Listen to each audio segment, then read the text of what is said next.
안녕하세요. 서울 창업허브와 함께하는 디자인 싱킹 고객 중심의 창업교육 13회차입니다.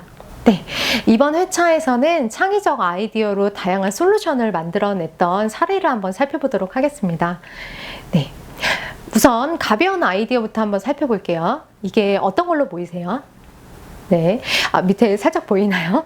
네, 이거는 바로 쓰레기입니다. 뉴질랜드에서는 쓰레기 문제로 굉장히 골치가 아팠어요. 예, 이거를 그래서 그 밑에 나오시죠? Beautiful Rubbish라고 하는 건데요.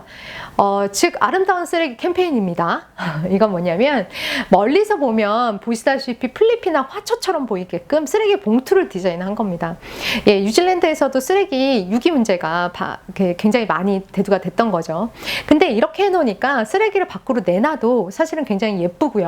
그 다음에 두 번째는 내가 저 쓰레기 봉투가 없으면 이거를 다른 데다가 내가 있지 않은 지역에다 갖다 버리기가 어렵습니다. 네, 되게 굉장히 간단한 아이디어지만 도심을 좀 예쁘게 만드는 아이디어죠. 예, 쓰레기 얘기가 나왔으니까 이것도 마저 보여드릴게요.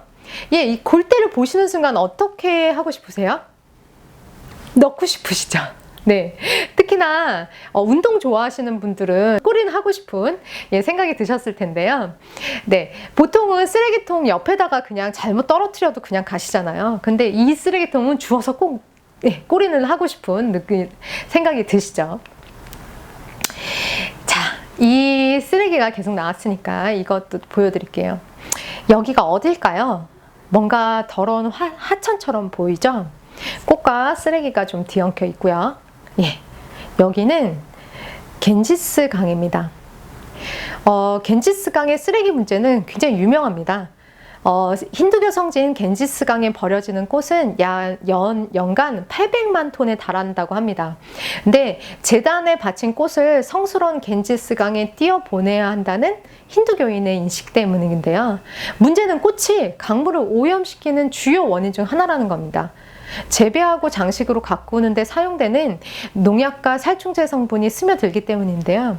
인도 정부는 겐지스강 정화를 위해서 굉장히 노력하고 있었지만 30년 동안 큰 성과가 없었어요.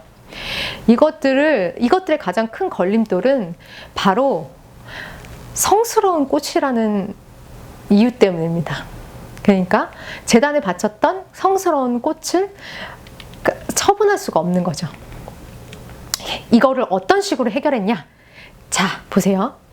성스러운 꽃을 성스러운 방법으로 해결하자. 이게 아이디어였습니다. 가장 큰 걸림돌이라는 거, 이게 성스러운 꽃이라는 이유예요. 그런데 그 꽃으로 향초를 만듭니다. 향초는 사원에서 기도할 때 사용을 하죠. 그리고 신에게 바치는 꽃의 본래 용도를 해치지 않으면서 환경을 지킬 수 있는 방법이라고 생각을 했어요. 이게 왜? 이 꽃을 그래서 수거에다가 향초를 만든 건데요. 이거는 2015년도 헬퍼스 그린 회사를 차린 대표자입니다. 그래서 버려진 꽃들로 향초와 친환경 비료 그리고 친환경 포장재를 만들어서 저렴하게 온라인으로 판매하기 시작했습니다. 그래서 매일 7.2톤의 꽃을 수거해서 색깔과 종류별로 분리해서요. 유기농 해독제를 뿌려서 중금속을 제거하고 말린 꽃을 가축 배설물과 섞어서 먹인 지렁이의 배설물로 친환경 비료를 만듭니다. 그래서 천연 곰팡이 등을 합성해서 천연 포장재도 만들고요. 그래서 2018년도 매출은 약 32억 원이었습니다. 네, 대단하죠. 더욱이 이 회사는요, 카스트 체제에서 가장 아래에 있는 불가촉 천민 계급인 달리트 여성 1,200여 명을 고용했습니다. 그래서 이들은 건강보험 혜택이나 깨끗한 물이나 이런 것들을 마실 수 있었죠. 그래서 월급이 숙련 노동자 최저시급보다 높습니다. 예, 사회적 문제까지도 해결을 하고 있죠. 네, 어떠세요? 아이디어가. 네, 성스러운 꽃을 성스럽지 못한 방법으로 버릴 수가 없다 그러면 성스러운 꽃을 성스러운 방법으로 해결하자. 네, 좋죠. 네, 다른 아이디어도 보여드릴게요. 네, 스티브 원더예요. 여러분들이 모두 잘 아시듯이 스티브 원더입니다. 스티브 원더가 할 때 여러분들 왼손에 있는 시계 한번 보시겠어요? 당연히 스티브 원더가 시각장애인이니까 시각장애인 시계겠지? 라고 생각을 하시겠죠. 이거는 우리나라 대표님께서 개발하신 그 제품인데요. 대표님이 미국 MIT 대학원에서 MBA를 공부하고 있으셨대요. 그런데 옆에 시각장애인 친구가 계속 수업 도중에 지금 몇 시냐고 한번 물어보더래요.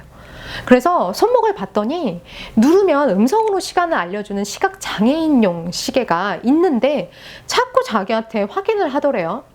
그래서 왜 나한테 자꾸 확인해? 그랬더니 이거 눌러서 음성이 들리면 수업에 방해되잖아. 그리고 두 번째는 내가 시각장애인인 걸 모두 사람이 알게 되잖아. 이랬다고 합니다. 그래서 대표님 사진인데요. 그래서 처음에는 시각장애인용 점자형 손목시계를 출시했다고 해요. 그런데 시계에 대한 반응이 좋지 않았다고 합니다. 예. 그래서 이것들을 처음엔 이름도 프로젝트 다치였어요. 그래서 완성된 시계를 들고 이제 여기저기 가봤더니 점자를 아는 사람이 생각보다 많지 않았다는 얘기입니다. 시각장애인 10명 중 8, 9명이 점자를 못 읽는다고 합니다. 그런데 점자형 시계를 만들었어요. 그리고 또 하나, 시각장애인이 시계를 만들었다고 하니까 디자인을 묻더래요. 그 디자인 괜찮아? 색깔 괜찮아? 혹은 그게 시각 디자인 누가 남들이 봤을 때 딱 시각장애인용 시계야? 라고 보여져? 라는 겁니다. 그런 우리가 가지고 있었던 편견, 점자는 당연히 읽겠지 라던가 음성으로 들으면 돼 라던가 시각장애인데 무슨 패션에 신경 쓰겠어 라던가 이런 어떤 편견들을 다 깨버리는 경험이었겠죠. 그래서 만들어낸 게 이 브래들리 타임피스라는 시계입니다. 보시다시피 굉장히 다양한 색깔로 나와 있죠. 이름도 보다라는 뜻의 와치를 사용하지 않고 타임피스라는 이름을 사용했어요. 제가 모두를 위한 시계라고 얘기를 했는데 사실은 시각장애인용 뿐만이 아니라 모두를 위한 모두가 사용할 수 있는 시계를 만들었습니다. 이거는 점자가 아니라 동그란 게 흘러가면서 만져서 읽을 수 있는 시계입니다. 네. 브래들리라는 이름은요, 수영에서 금메달, 은메달을 따냈던 미국 시각장애인 수영선수 브래들리 스나이더의 이름인데요. 이분은 군인이었는데 전쟁에서 폭탄을 맞고 시력을 잃었대요. 그런데 시각장애인이라고 기죽거나 의기소침해져 있지 않는 사람, 그리고 포기하지 않고 도전하는 사람이라고 그렇게 생각을 해서 붙여줬다고 합니다. 그리고 이거는 시각장애인용 뿐만이 아니라 모두를 위한 시계가 됐습니다. 지금은 유니버셜 디자인으로 일반인에게도 큰 사랑을 받게 됐는데요. 이 고객의 98%가 사실은 비장애인들의 구매라는 사실이 굉장히 놀랍습니다. 네. 이런 아이디어가 있었고요. 그래서 우리는 이 아이디어 하나하나가 사실은 발견, 관찰, 그 다음에 테스트 여러 개를 거쳐서 아이디어가 나오게 됐죠. 그리고 실제로 아이디어가 나온 것들을 보시니까 어떠세요? 아이디어가 나온 걸 보시니까 내가 왜 그런 생각을 못했지? 라는 생각들이 좀 드시죠. 네. 자, 이번 회차는 아이데이션의 마지막 회차인데요. 이런 얘기를 드리고 싶었습니다. 답을 찾아라. 네. 이 포스터는 많이들 아시다시피 인터스텔라의 포스터입니다. 가장 유명한 대사죠.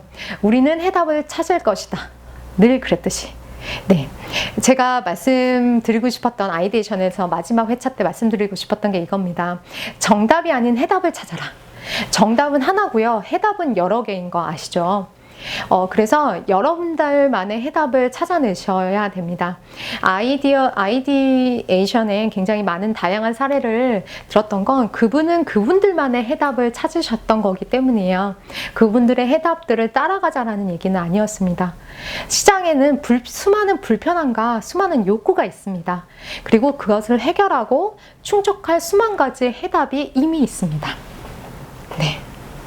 마지막, 여러분들만의 창의적 아이디어로 솔루션을 꼭 찾아내기를 바라겠습니다. 네. 수고하셨습니다. 감사합니다.